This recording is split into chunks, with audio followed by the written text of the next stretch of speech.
Ini pertanyaan dari salah satu teman di channel ini ya. Saya coba membantu menjelaskan dari sisi doktrin akademik.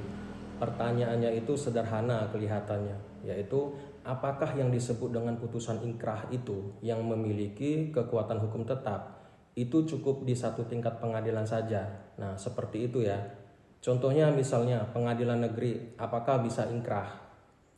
Nah, ini pertanyaan mau saya jawab ya. Jadi proses ingkrah itu bisa bermacam-macam. Yang pertama, ingkrah tidak mempunyai upaya lain.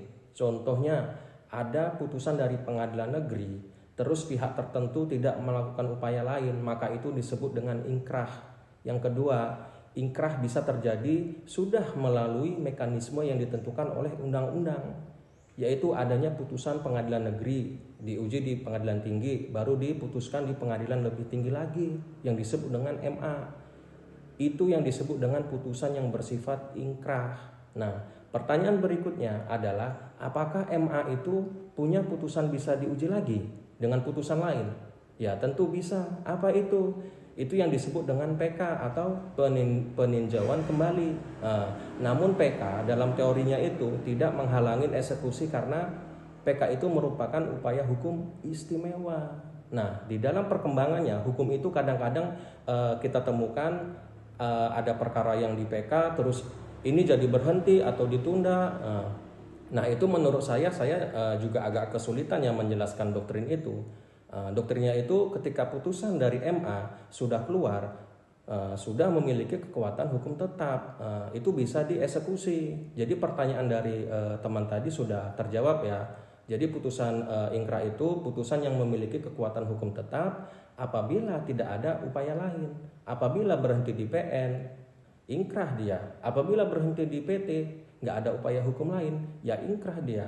Ya, apalagi kalau sudah diputuskan oleh MA. Yang kedua, setelah melalui 3 tahap tadi, MA adalah putusan yang teratas ya. Jadi putusan yang memiliki kekuatan hukum itu hanya pada tingkat kasasi.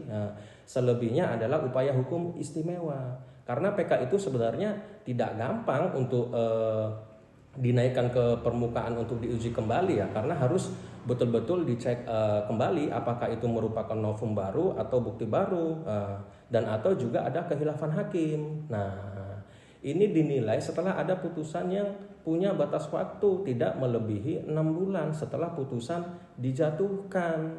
Nah, pihak itu bisa menggunakan alasan khilafan hakim. Namun jika lewat 6 bulan, ya tidak bisa lagi digunakan sebagai alasan untuk melakukan PK karena khilafan ya.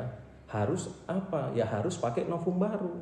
Jadi sudah jelas ya teman-teman, mudah-mudahan yang saya sampaikan ini mendapatkan pemahaman yang benar dan menambah wawasan kita semua. Tetap semangat dan sukses.